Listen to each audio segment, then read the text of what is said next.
What's not as bad as everyone says? Assembling IKEA furniture. The instructions are easy and clear. Everyone always complains about a single missing piece like an old Lego set, but I've only ever had extra pieces that made me confused at the end, like I missed something. I know it's anecdotal, but in my experience, there are far more extra than missing pieces. Going out to eat alone. Sometimes you just need to sit down and have a meal alone. It's kind of awkward, but I notice that others don't give a shit about you. The physical withdrawal portion of quitting heroin.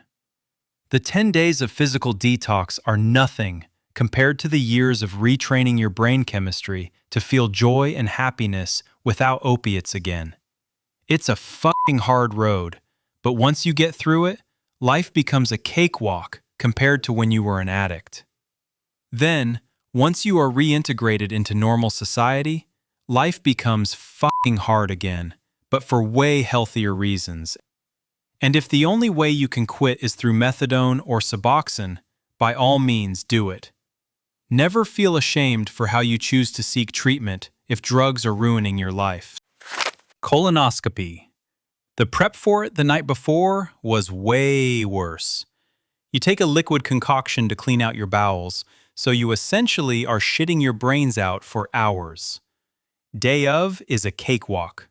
Sedation will knock you the F out. Wake up shortly thereafter, not having felt a thing. I just got my first one about a month ago, and this is 100% true. The 24 hours of fasting and drinking insane amounts of liquid before, it was so much worse than the actual colonoscopy. The next generation. I'm so tired of people whining about kids these days, as if their own parents and grandparents never said the same about them. Bemoaning youngsters goes all the way back to ancient Greece, in fact. Failing. It happens to everyone at times, and there's no shame in it as long as you gave it your best. Be proud of your effort. While usually you'll be judged by results instead of effort, nobody really cares about effort as long as it's not blatantly obvious you put none. A lot of people expect you to fail from time to time. Wish I learned that lesson years ago, before building nearly paranoid fear of any kind of failure. You can have 100% success rate only if you take no risks at all and severely restrict what you want to try out in life. Eating healthy. I recently stated diet, and the amount of food you can actually eat when it's not junk food, it's mind-blowing. I'm losing weight and eating much more food. The word moist. Guys, it's fine. Sobriety. I cut my drinking way back to where maybe once a month I will go out for a couple drinks. My skin cleared up, I feel energetic every day, I get up early and I am way more productive. My grades and work performance also went way up, since I wasn't waking up with a hangover every day. A lot of my anxiety and depression symptoms went away.